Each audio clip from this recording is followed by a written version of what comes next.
మత్తయి సువార్త 28వ అధ్యాయం 19వ వచనం. నేను మీకు ఏ ఏ సంగతులను ఆజ్ఞాపించుచునో వాటన్నిటిని గైకొనవలెనని. కాబట్టి మీరు వెళ్ళి సమస్త జనులను శిష్యులనుగా చేయడి, తండ్రి యొక్కయు కుమారుని యొక్కయు పరిశుద్ధాత్మ యొక్కయు నామములోనికి బాప్తిసం ఇచ్చుచు. కాబట్టి మీరు వెళ్ళి సమస్త జనులను శిష్యులనుగా చేయుడి. చిన్న ప్రార్థన చేసుకుందాం. ప్రేమ కలిగిన మా తండ్రి, కృపా కనికరం గల మా దేవా, మీకు వందనాలు. దేవా, మీరు మాకు ఆజ్ఞ ఇచ్చారు, మీరు వెళ్ళండి సమస్త జనులను శిష్యులనుగా చేయుడి అని. ప్రభా, ఈరోజు మేము నీ శిష్యులము అనబడాలి అంటే ఏవి మా జీవితంలో మేము కలిగి ఉంటే మేము శిష్యులముగా అవుతామో వాటిని మేము తెలుసుకొని ఆ రీతిగా జీవించుటకు మాకు సహాయం చేసి మీరు మహిమ పొందుమని యేసు నామమున ప్రార్థించి వేడుకుంటున్నాము తండ్రి. ఆమేన్. హల్లెలూయా. ఎందుకంటే యేసుప్రభు అన్నాడు ఏంటంటే, పరలోకంలో కూడా ఈ లోకంలో కూడా నాకు అధికారం ఉంది. రేపు ప్రొద్దున మనం పరలోకంకి వెళ్తాం కదా, అక్కడ కూడా మన యేసేని అధికారి. ఈ భూమి మీద ఉన్నాం కదా, ఈ భూమి మీద కూడా ఆయనకి అధికారం ఉంది. ఇప్పుడు పగడాల ప్రవీణ్ గారిని ఎవరో చంపారు అనుకుంటున్నాం. యేసు ప్రభు పర్మిషన్ ఇచ్చాడు కాబట్టి ఆయన్ని ముట్టగలిగారు. ముట్టొద్దు అనుకుంటే ఎవడు ముట్టలేడు. దేవుడు ఒక పట్టణాన్ని కాపాడకపోతే ఆ పట్టణంలో కావలి కాయవారు మేలుకొని ఉండుట వ్యర్థమే. బైక్ మీద యాక్సిడెంట్ అయింది, గాల్లోకి ఎగిరిపోయాం. చచ్చిపోవటానికి ప్రభు పర్మిషన్ ఇస్తారు, చచ్చిపోయేవాళ్ళం. కానీ ఏమి అవలా. జస్ట్ పక్కన ప్రోగ్రెస్ స్కూల్లో ఒక టీచరు బెడ్ మీద నుంచి కింద పడింది, తాను కోలుకోలేదు, చాలా రోజులకి చనిపోయింది. కాబట్టి బ్రతికి ఉండాలన్నా చనిపోవాలన్నా మనం ఏ రీతిగా ఉండాలన్నా మన జీవితాన్ని కమాండ్ చేసే అధికారం మనం ఆరాధిస్తున్న ప్రభువు కలిగి ఉన్నాడు. కాబట్టి మనం చేయాల్సింది ఏంటంటే, ఆ రోజు యేసు ప్రభుల వారు ఏ రీతిగా అయితే 12 మంది శిష్యులను చేసుకోగలిగాడో, ఇప్పుడు మనం చేయాల్సిన పని ఏంటిదంటే, మనము కూడా ఒక వ్యక్తి దగ్గరికి వెళ్ళి ఆ వ్యక్తిని ఒక విశ్వాసిగా తయారు చేయటం కాదు, ఆ వ్యక్తిని శిష్యుడిగా చేయాలి. అది దేవునికి ఉన్నటువంటి కోరిక. మనని ప్రేమించి మన కొరకు ప్రాణం పెట్టినటువంటి ప్రభు మనకిచ్చినటువంటి ప్రధానమైన ఆజ్ఞ. ఆజ్ఞ అతిక్రమం పాపం. మీరు విశ్వాసులుగానే ఉంటానంటే నేనేం చేయలేను. మీరు విశ్వాసులు గుండి ఎదుటి వాళ్ళని కూడా విశ్వాసులు లేవాలని చూడగలిగితే నేనేం చేయలేను. కానీ ఈరోజు మనం యేసు ప్రభుకు శిష్యులుగా మారాలి. మనము శిష్యులుగా మారుతూ ఎదుటి వాళ్ళను కూడా శిష్యులుగా తయారు చేయాలి. ఇది కొంచెం కష్టతరమైన పని అన్నమాట. యాక్సెప్ట్ చేయడానికి చాలా ఇబ్బందిగా ఉంటుంది. మనకు పాలిస్తే డగడగ తాగేస్తాం. ఒక చపాతి ఇచ్చాడు అనుకోండి, కొంచెం ప్రయాసపడుకుంటూ తినాలి. దాన్ని ఇరవాలి, పళ్ళ కింద పెట్టి నమలాలి. సరిగా నమలకపోతే డైజెషన్ కాదు. ఇన్ని ప్రాబ్లమ్స్ ఉంటాయి. అదే రీతిగా మనం చర్చికి వస్తున్నాం, సంవత్సరాలు గడుస్తూ ఉన్నాయి, ఇంకా వాక్యం అనే పాలే తాగితే మన జీవితానికి అర్థం లేదు. ఈ సమయంలో ఎందుకు ఈ సబ్జెక్ట్ చెప్తున్నానంటే, చాలామంది ఆధ్యాత్మిక జీవితంలో ఎదగాలని, పరిపక్వత కలగాలని చాలామంది ఉపవాసం ఉండి ప్రార్థన చేస్తూ ఉన్నారు ఈ 40 days. సరే, వేరే వాళ్ళు ఎందుకొరకు ఉపవాసం ఉండి ప్రార్థన చేస్తున్నారో నాకు అనవసరం. కానీ నాకున్న అవసరం ఏంటంటే, నేను కావచ్చు, సంఘంలో ఉన్న మీరు కావచ్చు, ఈ ఫాస్టింగ్ దినాలలో దేవుణ్ణి అడుగుదాం. ప్రభా, నేను ఒక మెట్టు ఎదగాలి, ఒక విశ్వాసిగానే నేను చచ్చిపోకూడదు. ఎందుకంటే ఒక విశ్వాసిగా మనం చచ్చిపోతే నీ మట్టుకు నువ్వు రక్షించబడతావు, కానీ పరలోకంలో నీకు ఎలాంటి బహుమానం ఉండదు. హల్లెలూయా.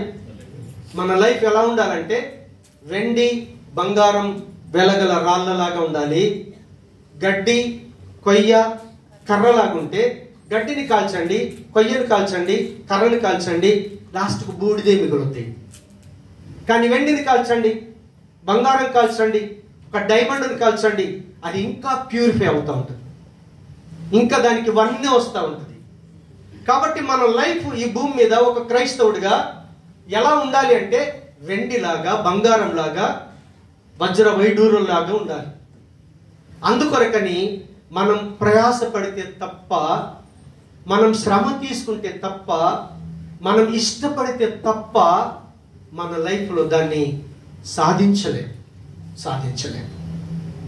యేసు ప్రభుల వారు ఆయన ప్రజలకి, ఆయన శిష్యులకి ఇచ్చినటువంటి ఆజ్ఞ, మీరు వెళ్ళండి, నేను మీకు ఏ రీతికైతే బోధ చేశానో, ఏవి చేయాలని ఆజ్ఞాపించానో వాటన్నిటిని చేయుటకు వాళ్ళకి బోధించండి. ఆ వ్యక్తి యేసయ్య నామం పేరిట బాప్తిసం పొందాలి, దేవుని బిడ్డగా జీవించాలి. దేవుని బిడ్డగా జీవిస్తున్నప్పుడు దేవుని యొక్క బిడ్డ అయినటువంటి క్రీస్తు ఈ భూమి మీద ఏ రీతికైతే జీవించగలిగాడో అలాంటి జీవితం మనము కూడా జీవించాలి. అది దేవునికి ఉన్న కోరిక, దేవునికి ఉన్నటువంటి ఆశ. కాబట్టి ఒక తల్లి తండ్రి తన పిల్లల్ని కని, అయ్యా నా కుమారుడు ఇంజనీర్ కావాలనో, డాక్టర్ కావాలనో, లేకపోతే పైలట్ కావాలనో వాళ్ళు ఏ రీతి కోరిక కోరుకుంటారో ఆ కోరిక తగ్గట్టుగా పిల్లలు ప్రయాసపడి ఇంజనీర్ అయినప్పుడు, డాక్టర్ అయినప్పుడు, పైలట్ అయినప్పుడు ఆ తల్లిదండ్రులకు ఉన్న సంతోషం పట్టజాలని సంతోషం. కానీ నువ్వు పైలట్ అయినా, ఇంజనీర్ అయినా, డాక్టర్ అయినా, ఎవరివైనా ఒకవేళ దేవుని బిడ్డ కాకపోతే నీ లైఫ్ నరకానికే. మనం నరకానికి వెళ్ళకూడదనే దేవుడు ఎక్కడైతే ఉన్నాడో అక్కడనే మనం కూడా ఉండాలని మనకు ప్రాణాత్మ శరీరాలు ఇచ్చినటువంటి దేవుడికి ఉన్నటువంటి కోరిక అది. అయితే ఒక మనిషి పరలోకంలో అడుగుపెట్టినప్పుడు ఏ రీతిగా ఉండాలంటే క్రీస్తులాగా ఉండాలి. హల్లెలూయా. ఒక డాక్టర్ తన కుమారుడు డాక్టర్ కావాలని, ఒక ఐపీఎస్ ఆఫీసర్ తన కుమారుడు ఐపీఎస్ ఆఫీసర్ కావాలని, ఒక ఐఏఎస్ ఆఫీసర్ తన కుమారుడు ఐఏఎస్ ఆఫీసర్ కావాలని ఎలా కోరిక కలిగి ఉంటాడో, మన తండ్రి అయినటువంటి దేవుడు తన ప్రియ కుమారుడైన క్రీస్తు ఏ రీతిగా ఉన్నాడో అదే రీతిగా మనమందరం ఉండాలని ఆయనకున్నటువంటి కోరిక. సో తండ్రి అన్నాడు, ఈయన నా ప్రియమైన కుమారుడు, ఈయన యందు నేను ఆనందిస్తున్నాను. కాబట్టి మనం క్రీస్తులాగా జీవించాలి. ఆయనకి శిష్యులం కావాలి. గురువుకి ఎవరు ఉంటారు? శిష్యులు. ప్రపంచంలో ఒకే ఒక గురువు, ఆయన ప్రభు అయిన క్రీస్తు. గురువు అని ఎందుకు అంటున్నామంటే, టీచర్ను గురువు అంటాం. జ్ఞానం బోధించడానికి ఆయన చక్కటి జ్ఞానం కలిగి ఉన్నాడు కాబట్టి, జ్ఞానం చెప్పేవాడు లేకపోతే మనం జ్ఞానాన్ని గ్రహించలేము. అదే రీతిగా క్రీస్తే ఎందుకు గురువు అనంటే, ఈ మనుషులను సృష్టించినటువంటి దేవుడు ఎలా ఉంటాడో లోకానికి తెలియదు. అందుకే మనుషులు ఏమనుకున్నారంటే, నా దేవుడు ఇలా ఉంటాడేమో అని కొంతమంది ఏం చేశారు, 4 తలకాయలు పెట్టి ఇలా ఉంటాడని ఆయన అలా అనుకున్నారు. కొంతమంది అనుకున్నారు నా దేవుడు ఇలా ఉంటాడేమని అలా రూపాలు, ఆకారాలు ఏర్పాటు చేసి వాళ్ళు అనుకున్న రీతిలో వాళ్ళు దేవుణ్ణి ఊహించుకోగలిగారు. కానీ సత్యం అది కాదు. వేదం చెప్తుంది, ఈ ప్రజలందరినీ సృష్టించిన పరమాత్ముడు, ఆత్మస్వరూపుడు, ప్రజా ప్రతిర్దేవేభ్యం ఆత్మానాం అంటే ప్రజలందరినీ పరిపాలించే పరమాత్ముడు ఆత్మస్వరూపుడు. ఆత్మస్వరూపుడైన పరమాత్ముని మనం కళ్ళతో చూడలేం. ఆత్మస్వరూపుడైన పరమాత్ముడు సత్యం. ఆయన ఆత్మస్వరూపుడైన పరమాత్ముడు ప్రేమస్వరూపి. ఆత్మస్వరూపుడైన పరమాత్ముడు పవిత్రుడు. ఆత్మస్వరూపుడైన పరమాత్ముడు న్యాయవంతుడు. ఆత్మస్వరూపుడైన పవిత్రుడు నీతిమంతుడు. ఆత్మస్వరూపుడైన పరమాత్ముడట ఏ దుష్టత్వము లేనటువంటి వాడాయన. దుష్టత్వాన్ని కళ్ళతో చూడటానికి ఇష్టపడని దేవుడు ఆయన. కాబట్టి ఆయన అన్ని విషయాల్లో మంచివాడు. అందుకే యోహాను సువార్త 1వ అధ్యాయం అంతా మీరు తర్వాత ఇంటికి వెళ్ళిన చదవండి. ఎవడును ఇప్పటి వరకు దేవుణ్ణి చూచి ఉండలే. దేవుని చూచిన వాడు, దేవుని దగ్గర నుంచి వచ్చినటువంటి వాడు కేవలము ప్రభు అయినటువంటి యేసు క్రీస్తుల వారు ఒక్కరు మాత్రమే. కాబట్టి ఒక వ్యక్తికి, అంటే ఈ భూమి మీద ఉన్నటువంటి మనిషికి దేవుణ్ణి చూపించే గురువు కావాలంటే ఆ గురువు దేవుడై ఉండాలి. ఆ గురువు మానవుడై ఉండాలి. అందుకే పరమాత్ముడు, ఆత్మస్వరూపుడైన పరమాత్ముడు ఆయన ఈ లోకానికి మనిషిలోకి రావాల్సి వచ్చింది. ఆది యందు వాక్యం ఉండెను, వాక్యము దేవుని యొద్ద ఉండెను, వాక్యమే దేవుడై ఉండెను. 1:14 వచ్చి అంటాడు, ఆ వాక్యం అయ్యున్నటువంటి దేవుడు, ఆత్మస్వరూపుడైన దేవుడు, సత్య స్వరూపుడైన దేవుడు శరీరంలోకి దిగి వచ్చాడు. శరీరంలోకి దిగి వచ్చాడు. ఆయన ఎవరు కాదు, ప్రభువైన క్రీస్తు. ఇప్పుడు ఆ క్రీస్తు ప్రపంచంలో ఉన్న ఏ రిలీజియన్ కావచ్చు, ఏ మతం కావచ్చు, ఏ భాష కావచ్చు, ప్రతి మానవుడికి దేవుణ్ణి చూపించాలంటే ఆయన ఒక్కడు మాత్రమే గురువు. ఆయన దగ్గరికి వస్తేనే, నా ద్వారా తప్ప ఎవడును తండ్రిని చేరుకోలే. తండ్రి దగ్గరికి వెళ్ళాలంటే నేను మార్గమును, నేను చూపిస్తాను గురువును. ఆయన సత్యవంతుడు, నా మాటలు సత్యం. దేవుడు నిత్యంగా ఉండేటటువంటి వాడు, నిత్య జీవం కలిగినటువంటి వాడు. కాబట్టి నేను నిత్య జీవనాన్ని ప్రపంచానికి బోధించిన ఏకైక గురువు ప్రభువైన యేసు క్రీస్తుల వారు. కాబట్టి గురువులు అనబడిన వారు అనేకులు ఈ ప్రపంచంలో ఉన్నారు. మతాలకు గురువులు ఉన్నారు, కానీ పరిశుద్ధతకు, నీతికి, న్యాయానికి, మంచికి, ప్రేమకు గురువులు లేరు. గురువులు లేరు. అందుకే మంచివాడు, నీతిమంతుడు, న్యాయవంతుడు, పవిత్రుడైనటువంటి క్రీస్తు ప్రపంచానికి దేవుణ్ణి చూపించడానికి వచ్చాడు ఆయన. అందుకే క్రీస్తు చేసిన పని ఏంటిదంటే, ఎటువంటి మూర్ఖులనైనా సరే ప్రేమ చూపించాడు ఆయన. దేవుడు ప్రేమ స్వరూపి అని 1 యోహాను 4:10 దేవుని యొక్క వాక్యం సెలవిస్తాము. ఆ ప్రేమను చూపించగలిగాడు. ప్రపంచానికి దేవుడు మంచివాడని యేసుక్రీస్తు తన జీవితం ద్వారా చూపించాడు ఆయన. యేసుక్రీస్తు ఎవరికైనా కీడు చేశాడా? ఎవరికి కీడు చేయలేదు. చివరికి తనను చంపుతున్న వాళ్ళకు కూడా కీడు చేయలేదు ఆయన. తండ్రి, వీళ్ళేం చేస్తున్నారో తెలియదయా. ఆయన మనసు ఎంత మృదువైనదంటే, యేసుక్రీస్తుని చంపేస్తా ఉంటే, ఏడుస్తూ ఉంటే అంటాడు అప్పుడు, హే, నా కొరకు మీరు ఏడవద్దు, మీ కొరకు, మీ పిల్లల కొరకు ఏడవండి. ఎంత మంచి మనసు చూడండి. మనం బాధపడటం కూడా ప్రభుకి ఇష్టం లేదు. అలాంటి ప్రేమను ప్రపంచానికి చూపించినటువంటి వాడు క్రీస్తు ఒక్కడే. అందుకే ఆయన ఒక్కడే గురువు. ఇప్పుడు ఆ గురువును వెంబడిస్తున్నాం కదా మనం. ఇప్పుడు ఆయనకు శిష్యులు కావాలి. ఏం కావాలి? శిష్యులు కావాలి. విశ్వాసులుగా ఉండటానికి సంఘానికి వచ్చిన ప్రతి ఒక్కరు ఇష్టపడతారు, కానీ దేవుని యొక్క ఉద్దేశం అది కాదు. దేవుని యొక్క ఉద్దేశం ఏంటిదంటే, మనం 100% శిష్యులమే కావాలి. మనం శిష్యులం కావాలి అంటే, శిష్యులుగా మనం ఎప్పుడు ఎంచబడతాం? మన లైఫ్లో దేన్ని కలిగి ఉంటే శిష్యులుగా ఉండటానికి అర్హత పొంది ఉంటాం? ఆ విషయాన్ని మనం ధ్యానిద్దాం కాసేపు. హల్లెలూయా, హల్లెలూయా. మనం శిష్యులుగా ఉండాలి అంటే ఫస్ట్ పాయింట్, దేవుని పిలుపు ఎప్పుడైతే నీకు వచ్చిందో వెంటనే యేసయ్యను వెంబడించాలి. ఫస్ట్ పాయింట్ ఏం చేయాలి? ఎప్పుడైతే నీకు పిలుపు వచ్చిందో వెంటనే అంగీకరించాలి, ఆయనను వెంబడించాలి. రెండోది ఏం చేయాలంటే, మనమందరం మన అమ్మ నాన్నకి పిల్లలు, మనుషులం కాబట్టి కన్నది మన అమ్మ నాన్ననే. గర్భములు ప్రవేశపెట్టింది దేవుడే కావచ్చు, కానీ మనల్ని కన్నది మాత్రం మన తల్లిదండ్రులు. ఇప్పుడు మనం దేవునిలో తిరిగి జన్మించి అనుభవంలోకి రావాలి. నంబర్ 1, దేవుని పిలుపును అందుకొని వెంబడించాలి. నంబర్ 2, తిరిగి దేవునిలో జన్మించిన అనుభవంలోకి రావాలి. నంబర్ 3, విమోచన అంటే రక్షణ అనుభవంలోకి రావాలి. ఈ 3 ఒక వ్యక్తిలో ఎప్పుడైతే రాగలుగుతాయో ఆ వ్యక్తి శిష్యుడు అనబడతాడు. శిష్యుడు అనబడతాడు. ఇప్పుడు ఎంతమందికి శిష్యులకు కావాలనే కోరిక ఉంది? నాకైతే ఉంది. దేవునికి స్తోత్రం. నేను శిష్యునే కావాలి. ఒక విశ్వాసం ఉంటే రేపొద్దున పరలోకంలో నా జీవితానికి ప్రతిఫలం ఒక బూడిదలాగా ఉంటుంది. కానీ అలా ఉండకూడదు. మనం శిష్యులకు కావాలి.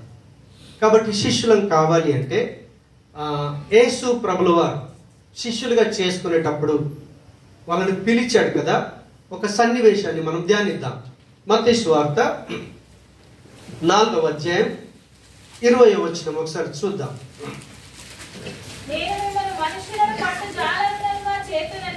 నేను మిమ్మల్ని మనుషులను పట్టు జాలరులుగా చేతునని వారితో చెప్పెను. వెంటనే వారు తమ వలలు విడిచిపెట్టి ఆయనను వెంబడించిరి.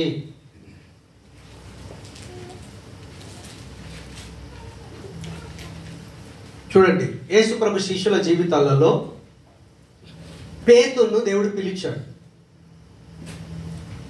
పేతురును దేవుడు పిలిచినప్పుడు పేతురు లోపల ఏముంది అనేది మనం చూద్దాం. ఈ బిల్డింగ్ లోపలికి వచ్చాం కదా. బిల్డింగ్ లోపల ఏముంది అంటే ఈ విండో, ఆ విండో, ఈ విండో తీసేమనుకో లోపలికి రాకపోయినా పర్లేదు. మనం ఏం చేయొచ్చు? లోపల ఏముందో మనం చూడొచ్చు. దేవునికి స్తోత్రం. ఇంట్లోకి రాకుండానే కిటికీలో నుంచి మనం చూస్తే ఇంట్లో ఏం జరుగుతుంది, ఏముంది అనేది మనం చూడొచ్చు. ఎవరైనా సూసైడ్ చేసుకున్నప్పుడు చూడండి, డోర్ కానీ విండో కానీ పలగొట్టేసి ఏం జరిగిందో చూస్తూ ఉంటారు. సో ఆ రీతిగా ఈరోజు పేతురును మనం పేతురు దగ్గరికి వెళ్ళకుండానే పేతురును చూద్దాం, ఊహించుకుందాం. మన లైఫ్లో, మన మైండ్లో ఊహించుకుందాం. దేవునికి స్తోత్రం. హల్లెలూయా. దుబాయ్కి రాకంటే ముందే జస్ట్ మొన్న 2 days కాన్ఫరెన్స్ జరిగింది. ఆ కాన్ఫరెన్స్లో మేము ఉన్నాం. పొద్దున 9 నుంచి సాయంత్రం 5 గంటల వరకు కూడా 26-27 2 days కాన్ఫరెన్స్ ఉండే. ఆ కాన్ఫరెన్స్కి ఒక 30-40 మంది పాస్టర్స్ వచ్చారు. ఆ పాస్టర్స్ కాన్ఫరెన్స్ అయిపోయింది.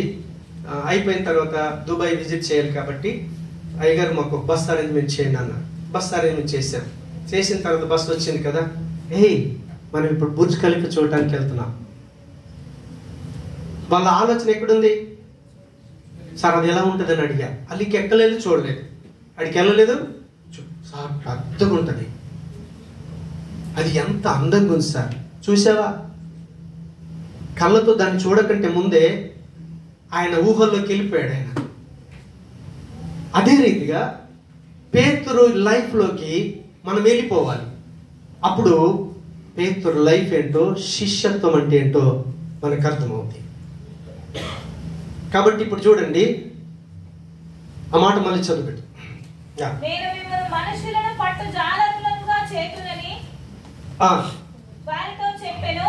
ఆయన నా వెంబడి రండి, నేను మిమ్మల్ని మనుషులను పట్టు జాలరుగా చేతునని వారితో చెప్పాను. వెంటనే వారు తమ వలలు విడిచి హల్లెలూయా. యేసుప్రభు పిలిచాడు కదా. నదితో రండి అన్నాడు. నేను వలయకపోతే చేపలు రావు, రేపటికి ఆహారం లేదు, మా అమ్మ నాన్న ఎలా పోషించాలి, ఏం చెయ్యాలి? మారు మాట మాట్లాడు. హల్లెలూయా. వాళ్ళు ఏం చేయలేదంటే, ఎప్పుడైతే ప్రభు పిలిచాడో అదే స్పాట్లో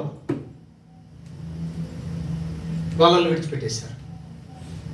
నా జీవితం ఏంటి, నేను ఎలా బతకాలి, ఏం చేయాలి? క్వశ్చన్ వేయలేదు, ప్రశ్న వేయలేదు. అంటే దాన్ని బట్టి ఏమర్థమవుతుంది మనకి? ఆ పిలుపుని విన్నవాళ్ళు ఫస్ట్ పాయింట్ ఏం చేస్తారంటే, ఎలాంటి సందేహం లేకుండా ఆయనను వెంబడిస్తారు అంతే.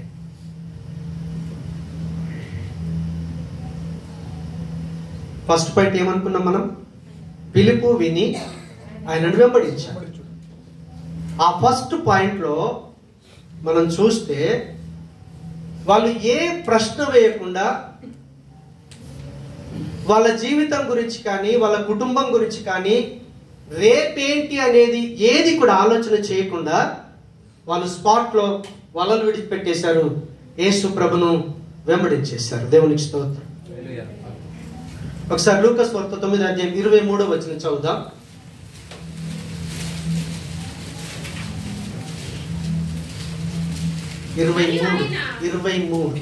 మరియు ఆయన అందరితో ఇట్లనెను, ఎవడైనను నన్ను వెంబడింపగోరిన ఎడల తన్ను తాను ఉపేక్షించుకొని ప్రతి దినము తన సిలువను ఎత్తుకొని నన్ను వెంబడింపవలెను.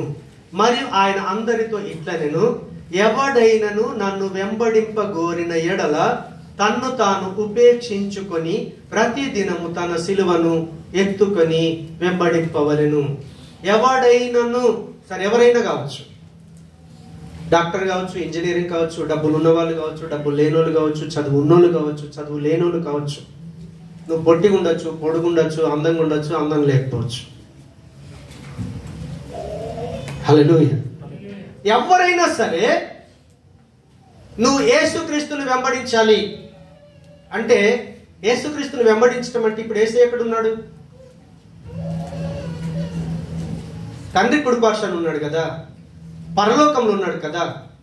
ఇప్పుడు నేను పరలోకం వెళ్ళాలని ఒక క్యాండిడేట్ అనుకున్నాడు అనుకో, నేను నరకానికి వెళ్ళొద్దు ప్రభా, నేను క్రీస్తునే వెంబడించాలి. ఎందుకంటే క్రీస్తు ఒక్కడే మానవ జాతిలో నుంచి ఫస్ట్ టైం పరలోకంలో అడుగు పెట్టిన వ్యక్తి. అంటే మీరు అడగొచ్చు, అబ్రహాం కూడా వెళ్ళాడు కదా, మన పితరులు వెళ్ళారు కదా, వాళ్ళందరూ ఎక్కడున్నారంటే పరలోకానికి కింద పరదైస్ ఉంది కదా, పరదైస్ లో అబ్రహాం ఉన్నాడు. అందుకే యేసుప్రభు అంటాడు, లాజరు చనిపోయినప్పుడు ఎక్కడున్నాడట? అబ్రహాం హత్తుకొని ఉన్నాడు. కానీ తండ్రి దగ్గరికి, తండ్రి కుడిపార్శ్వం వెళ్ళి కూర్చున్నటువంటి ఏకైక వ్యక్తి, మనిషి ఎవరు అని అంటే ప్రభు అయినటువంటి యేసుక్రీస్తుల వారు. కాబట్టి ఇప్పుడు మనం కూడా, అయ్యా నాకు నరకం వద్దు, నాకు పరలోకమే కావాలి అంటే, పరలోకములో అడుగుపెట్టినటువంటి క్రీస్తును మనం ఏం చేయాలి? వెంబడించాలి. దేవునికి స్తోత్రం. ఆయనను మనం ఏం చేయాలి? 100% వెంబడించాలి. వెంబడించాలి అని అంటే ఆ వ్యక్తి ఫస్ట్ ఏం చేయాలంటే తనను తాను ఉపేక్షించుకోవాలి. రెండవది, ప్రతి దినము తన సిలువను ఎత్తుకొని నన్ను వెంబడించాలి. Daily life. ప్రేస్పరం నమ్ముకున్నాం, బాప్తిసం పొందినాం, దేవుడు కృపచేత పరిశుద్ధాత్మని దేవుడు మనకిచ్చాడు, చాలా సంతోషం. ఇప్పుడు ఆ రీతిగా పరిశుద్ధాత్మని కలిగి మనం జీవించడానికి కారణం ఏంటి అంటే, క్రీస్తు ఈ భూమి మీద ఉన్నప్పుడు ఆయన ఆత్మపూర్ణుడై ఉన్నాడు. శరీరము నిండా బయటకి ఆ శరీరం కనిపిస్తుందే తప్ప, మీరు కొలస్సీ పత్రిక 1 చదువుకోండి, తర్వాత 12-13లో ఆయన అన్నట దేవుని యొక్క మహిమా స్వరూపి. బయటికి శరీరం కనిపిస్తుంది తప్ప ఆయన లోపల ఉన్నటువంటి దైవత్వం ఆ యొక్క తెర వెనుకాల. యాజకుడు అతి పరిశుద్ధ స్థలంలో అడుగు పెట్టాడు కదా, తెరకు ముందు పరిశుద్ధ స్థలం, తెర వెనుకాలనేమో అతి పరిశుద్ధ స్థలం. మనం శరీరంతో కలిగి ఉన్నాం కదా, ఈ శరీరం పవిత్రంగా ఉంటే తప్ప అతి పరిశుద్ధుడైనటువంటి దేవుణ్ణి మనం కలిగి ఉండలేము.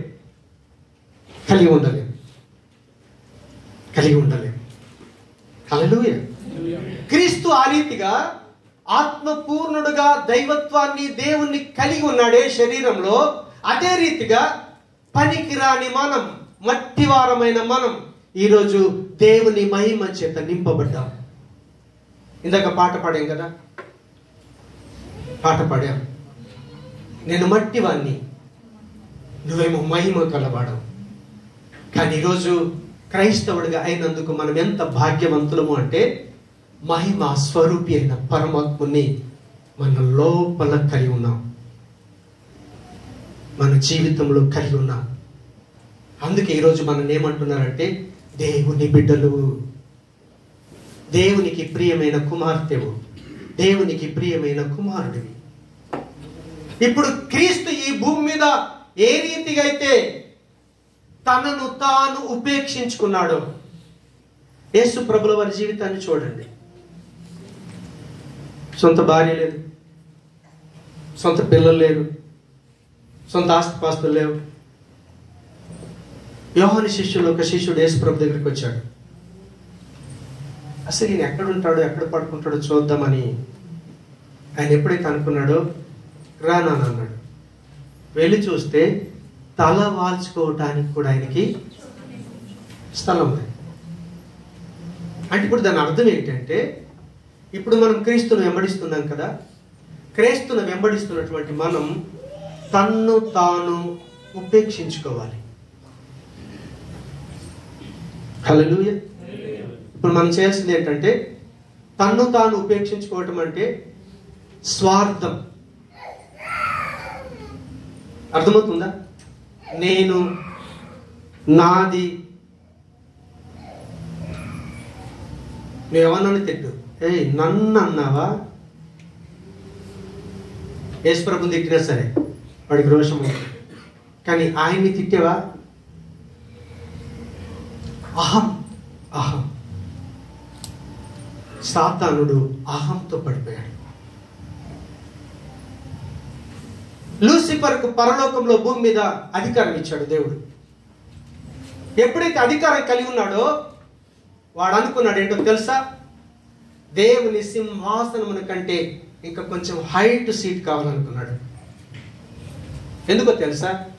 పరలోకంలో అధికారం నాకే ఉంది, భూమి మీద మనుషులు అక్కడ అధికారం నాకే ఉంది, మధ్యలో ఈ దేవుడు ఏంటి? అది ఫస్ట్ మన లైఫ్లో చచ్చిపోవాలి.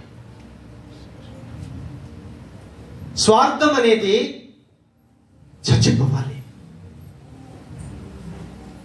చూడండి, పేతురు కావచ్చు, ఆయన శిష్యుడు కావచ్చు, ఒక ఆయన వెళ్ళి లెక్కలు రాసుకుంటున్నాడు, మెట్ల మీద కూర్చోండి, రా అన్నాడు, లెక్కల బుక్ అక్కడ పాడేశాడు, అంతే.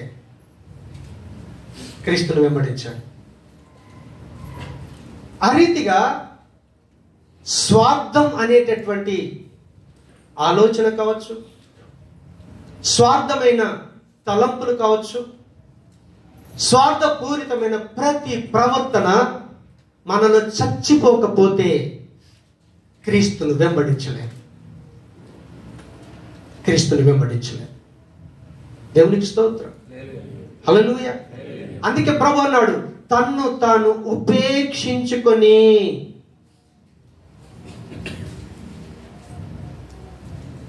అంటే స్వార్థపూరితమైన ఆలోచనలు చచ్చిపోవటానికి ఇష్టపడి జీవించాలి. చాలా కష్టం కదా. నాది అనుకున్నాను, అది నాది కాదు అనుకోవటానికి ఎంత కష్టం, అవునా కదా? అసలు యేసుప్రభునే చూడలేదు ఓ వ్యక్తి, కానీ యేసుప్రభును వెంబడించిన శిష్యుల కంటే కూడా ఆయన సమర్పణ కలిగి పనిచేశాడు. ఎవరో చెప్తారా?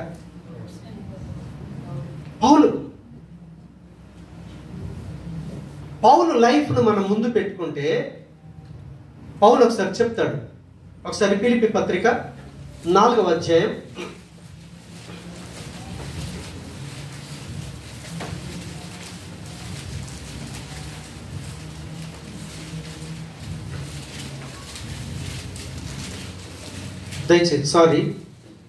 2 కొరింథీ పత్రిక 4వ అధ్యాయం 10, 11, 12 వచనాలు. యేసు యొక్క జీవము మా శరీరమందు ప్రత్యక్షపరచబడుటకై యేసు యొక్క మరణానుభవమును మా శరీరమందు ఎల్లప్పుడూ వహించుకొని పోవుచున్నాము. ఏలయనగా యేసు యొక్క జీవము కూడా యేసు యొక్క జీవము కూడా మా మర్త్య శరీరమునందు ప్రత్యక్షపరచబడినట్లు సజీవులమైన మేము ఎల్లప్పుడూ యేసు నిమిత్తము మరణమునకు అప్పగించుకొనుచున్నాము. దేవునికి స్తోత్రం.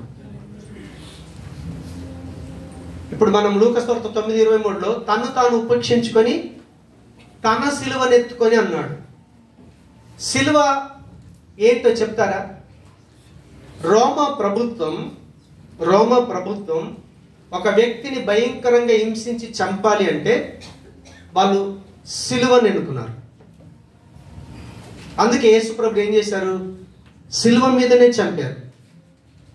సిలువ మీద చంపబడుతున్నప్పుడు యేసుక్రీస్తు జీవితం చూడండి. ఆయన హింసించబడ్డాడు, అవమానపరచబడ్డాడు, నిందించబడ్డాడు, ముఖం మీద ఉమ్మేశారు, ముఖానికి గుడ్డ కప్పేసి నువ్వు దేవుడు కుమారుడు, ఇప్పుడు ఎవడు కొట్టాడో చెప్పమని చెప్పేసి ముఖం మీద గుద్దులు కూడా గుద్దారు. సరే, ఇన్ని ఆ శ్రమంతా తను అనుభవించడానికి ఎవరైనా ఫోర్స్ చేశారా? ఎవరైనా బలవంతం చేశారా? తనే తన ఇష్టపూర్వకంగా ఆ హింసలు అనుభవించడానికి వాళ్ళు ఆయన మీద నిందను మోపుతా ఉంటే వాటిని అనుభవించి తిరిగి మాట్లాడకుండా మౌనంగా ఉన్నాడే.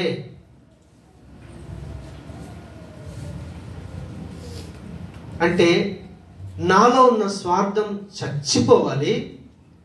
రెండవదిగా క్రీస్తు కొరకు, దేవుని కొరకు, దేవుని యొక్క రాజ్యం కొరకు, మంచి కొరకు, నీతి కొరకు, న్యాయం కొరకు, పవిత్రత కొరకు అవసరమైతే హింసను కూడా అనుభవించడానికి సిద్ధపడాలి. పగడల ప్రవీణ్ గారు చేసింది అదే. చంపుతారా? నో ప్రాబ్లం, నాకు భయం లేదు. నేను ఒక్కరిని నా బైక్ మీద వస్తాను, మీరు ఎక్కడికి వెళ్ళండి. ఏదో కొవ్వూరులో మీటింగ్ బయలుదేరారని చెప్తా ఉన్నారు. తను ఎక్కడికి బయలుదేరాడు, ఏం జరిగింది తెలియదు. కానీ ఎవరైతే తనను చంపుతానని హెచ్చరిక చేశారో వాళ్ళకు డైరెక్ట్ చెప్పాడు, నేను ఒక్కనే వస్తాను. వేరే సేవకులాగా ముందో బాడీగాడు, వెనకాలో బాడీగాడు, సెక్యూరిటీ, నో సెక్యూరిటీ. చంపుతావా? చనిపోవటానికి నేను ఇష్టమే. మీరు హింసిస్తారా? హింస పొందటానికి ఇష్టమే. ఆయనకు తెలుసు ఏంటో తెలుసా? నింద కావచ్చు, అవమానం కావచ్చు, హింస కావచ్చు, శ్రమ కావచ్చు, తను దేవుని నుంచి వేరు చేయలేరు. మనం దేవుని పిల్లలం కదా.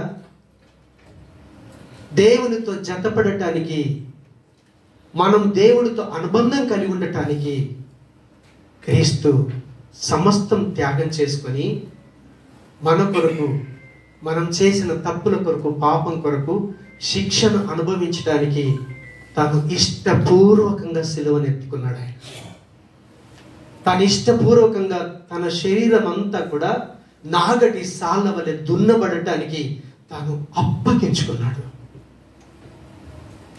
కంటికి వాని ముందు గొర్రె పిల్ల మౌనంగా ఉంటదే, క్రీస్తు మౌనంగా ఉండిపోయాడు. అందుకే ఒక క్రైస్తవుడిగా దేవుని కొరకు ఎవరైనా నిన్ను నిందిస్తారా? No problem. అవమానపరుస్తారా?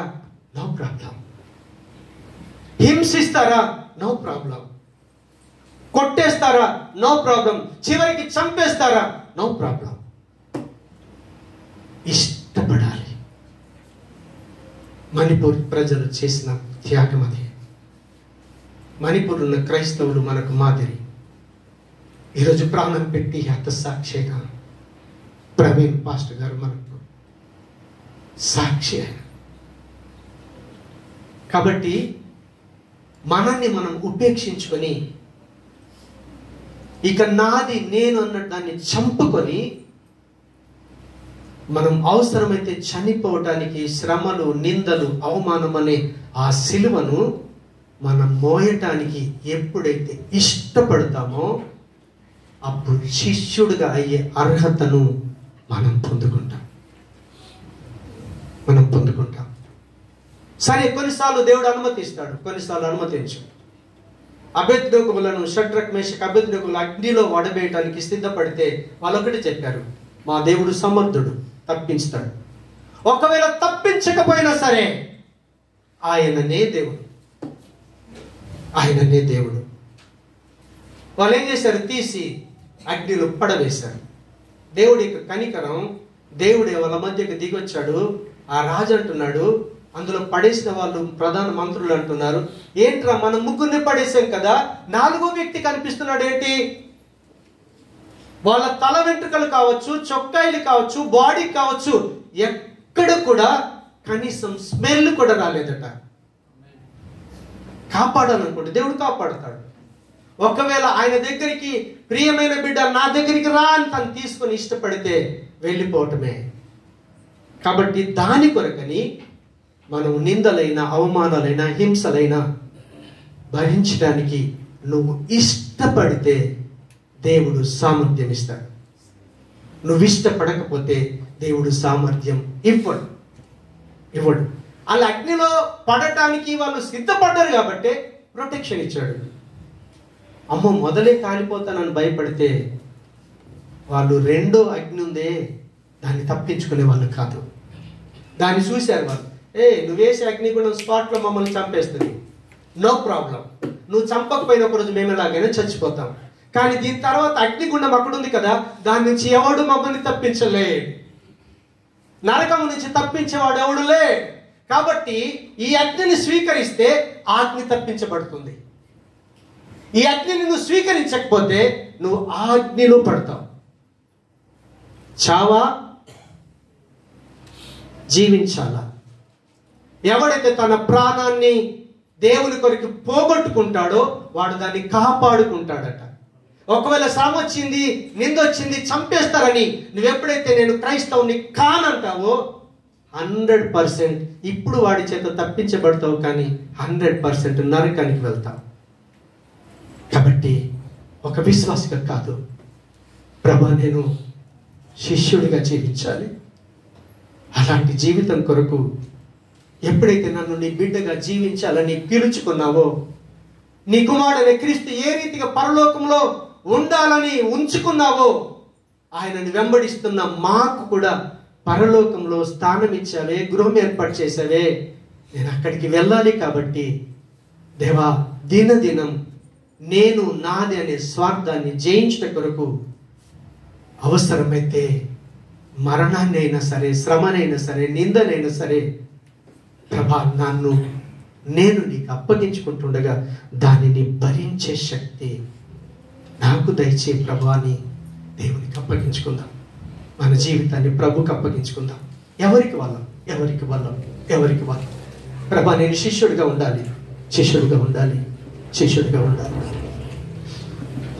ఇదిగో దేవా నా జీవితం, పాదమస్తకం నీకే అంకితం. ఇదిగో దేవా నా జీవితం, పాదమస్తకం నీకంకితం. శరణం నీ చరణం,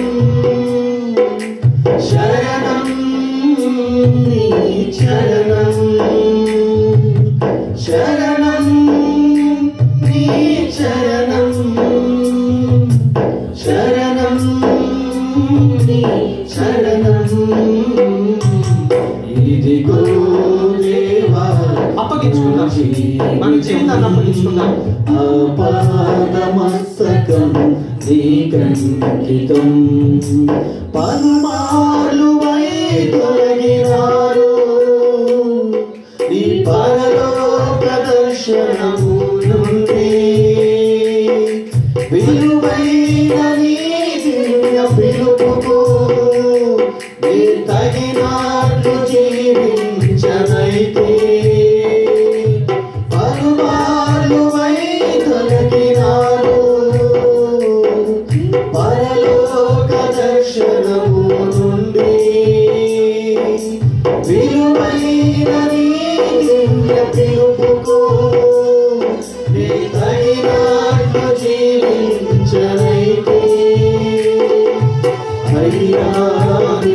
ప్రేమతో అందరి చేర్చినావు అందుకే దైవము దేవా శేష జీవితం అయినా నీ ప్రేమతో అందరి చేర్చినావు అందుకే దైవము దేవా శేష జీవితం. ప్రేమగల మా తండ్రి, ఇంతవరకు ఒక విశ్వాసాన్ని చూపించాం. ఈరోజు మా జీవితాన్ని నీకు అప్పగించుకుంటున్నాం. నీ పిలుపు ఎప్పుడైతే మాకు వచ్చిందో, లోకం నుంచి వేరే నీ బిడ్డలుగా జీవించుటకు సంఘము సహవాసము నీ పిల్లలుగా జీవించే భాగ్యం ఇచ్చావు. అయితే మమ్మను మేము ఉపేక్షించుకొని మా సిలువనెత్తుకొని నిన్ను వెంబడించే సామర్థ్యం ఇచ్చి నీ శిష్యుడిగా జీవించే అర్హతనిచ్చి కేవలము నీ మహిమ కొరకు మమ్మల్ని అందరినీ సాక్షులుగా నిలవబెట్టుకున్నామని యేసు నామమున ప్రార్థిస్తున్నాము తండ్రి. ఆమేన్.